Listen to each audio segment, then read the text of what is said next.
Hello, my name is Julia Janowicz and I welcome you to the second episode of our faculty's podcast, International Commentary. And with me I have Kai, my fellow student, and today we are going to speak on the topic which is very important right now, so the security of Germany. And Kai, I would like to maybe start with a bit of history.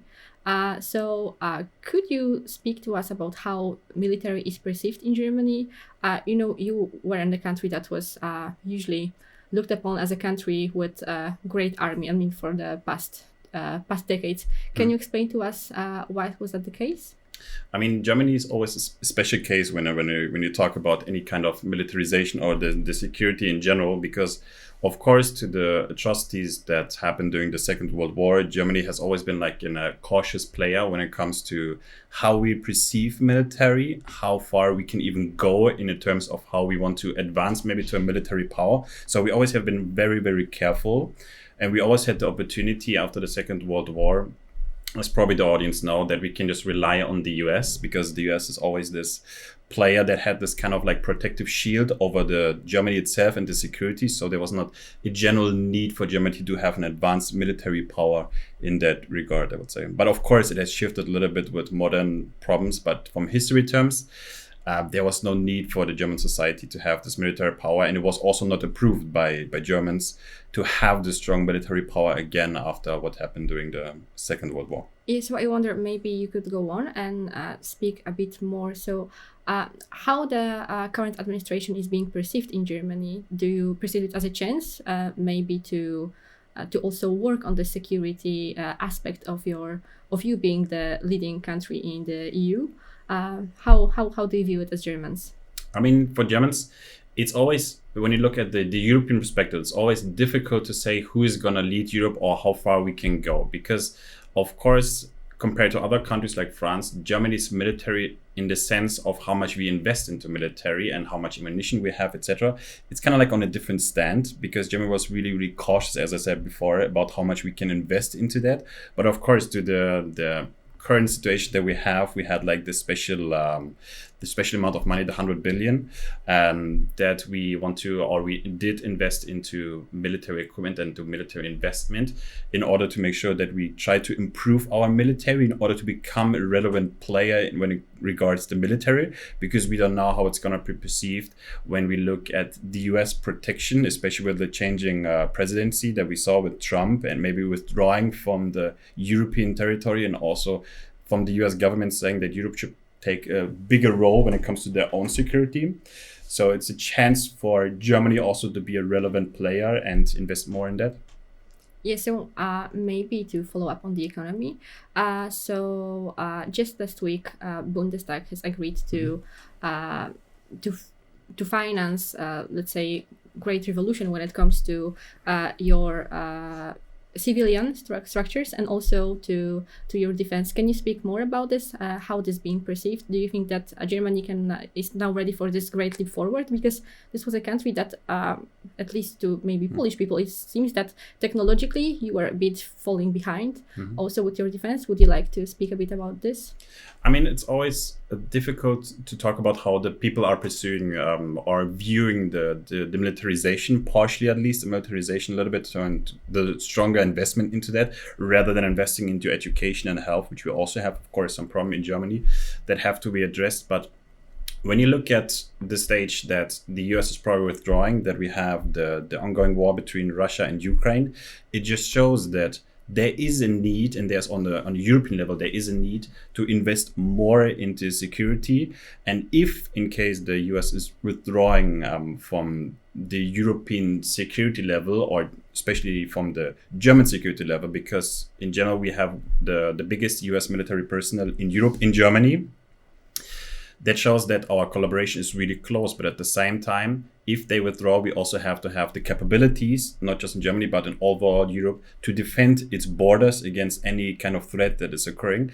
But when you talk about the people, it differs a little bit. You have people that are pro that approach because they're okay, we need security, definitely. And of course, you have people due to the historical facts and to personal opinions that are totally against war, because for the last 70 years, we have been totally against this approach of having a stronger militarization because of the probably also because of the responsibilities that we have for the atrocities that happened during that time. Yeah, so now maybe could you speak, since we already touched upon this, could you also say how the war on Ukraine had impact on Germany? What happened actually since the start of the war? Can you maybe talk us through like the leading points that you think that what's changed in Germany since then? I mean, Germany was always in support of Ukraine throughout the whole war, basically, with like military equipment. There were some discussions in the German politics about what kind of weapon or what kind of system we can send to Ukraine in order to make them or allow them to defend themselves against the Russian invasion. Because we had to talk about the Taurus weapon, which is like a missile. And it was the former chancellor of Olaf Scholz, in that sense, he was against the idea of sending those missiles because those missiles have the capability to reach from the front line in Ukraine into Moscow itself. So it has potential to maybe even potentially have the effect of like a nuclear escalation, because Russia, of course, would retaliate in that sense. So Germany is always trying to maintain this neutral player of supporting Ukraine in all that sense, although in military equipment, because we are the biggest giver in Europe, or the second biggest giver in Europe. But at the same time, we don't want to be too involved. It's kind of like indirect involvement of Germany and of Europe into the war, but we're not directly involved. So we're trying to maintain this line between Russia and Ukraine and how far we can involve without being actively involved. It's a tricky situation in Germany and in Europe, I would say. Yeah, so that's interesting. So you just said about technology, so using of weapons, but right now what we observe more and more in European countries is this idea of conscription, of drafting people. Do you have any, is this even being spoken about in Germany? Well, the politicians always talk about drafting and partially probably having this drafting in a new form because we are lacking military personnel when you look at the politics, what they're saying with the numbers. But at the same time, of course, there are pros and cons. Pros could be you have more military personnel that could technically be used in a war, because they have the basic training that they can have in 3 months and know the basics of the military warfare. But at the contra product, if you have people that are not willing or fully aware of what it brings actually to be in a war or being in a military personnel, and what it brings to it from a personal point of view, it could be a contra point because people don't want it. We had that. People were rejecting it, so we didn't have that for a long time. But now we're talking about it again, but it's not the final draft that we say, okay, we have it from now on. But it's also a difficult topic to talk about. There's pros and cons, depending on where you live a little bit. So it depends on the situation, because, for example, Berlin is more like a city where people are generally more open and more cautious about this approach, but other cities may see it differently. So it depends a little bit. Yeah, and on this division in Germany, because you often, not even within this topic, you speak about how Germany is a bit divided. Can you say, can the same be said for the approach and the view of Ukraine and the war, or in this case, is Germany united in its views? Well, in the beginning, the support was a little bit bigger, especially when you talk about the refugees that were coming to Germany. Germans were really helpful, in how much they can support. But of course, when you just look at the financial number, of course, it also has like a financial toll on Germany itself. Because of course, it's not just bringing the people, you have to integrate the people, etc. There's a lot of cost that play into it. So when it comes to the Ukraine-Russia war, most people are in support of Ukraine. But it's always this differentiation between, okay, how far can we actually go with our military equipment while still having enough equipment for our own production and for our own security that we want to have among Europe and also for the NATO state itself? Yes, and can you maybe speak a bit more about this? Because, well, as I've heard, if the war were to start now, you have ammunition for only 2 days. Are there any plans in place? Can you maybe... Yes, so there were some reports saying, and I'm not sure because I'm not a military expert, but they were saying that we have ammunition for 2 days when an actual war is starting. And of course, that would be a ridiculous amount of days, that we only have for 2 days. So Germany is investing more into that. But it has always been this approach, okay, we cannot invest because the investments are the demilitarization, there was such a low amount of investment into the military equipment. We had problems in the news where they talk about some helicopters that they didn't function right, some tanks that didn't function right. So we had a lot of problems when they talk about this. Of course, it's not as bad as it always seems in the news, but at the same time, Germany is aware that we have to invest more. That's why they had this Sondervermögen, so the special fund of 100 billion that they wanted to invest into military in order to strengthen it. But it's still, when it comes to raw numbers, it's still not enough. We need way more investment into the military. The question is, should we invest more in the educational part? Because of course, it's also a toll on the tax and the economy itself, because the economy in Germany doesn't look good. So can we allow it ourselves to invest 300, 400, 500 billion into the purely military and security structures at the moment? Yeah, so maybe to finish it up, I wonder, do you feel like Germany actually is in a very interesting place right now? Because as it feels, Germany was always this, for the past decades, Germany was this country that we could say encompasses, what is happening in the world. You were heavily reliant on the US.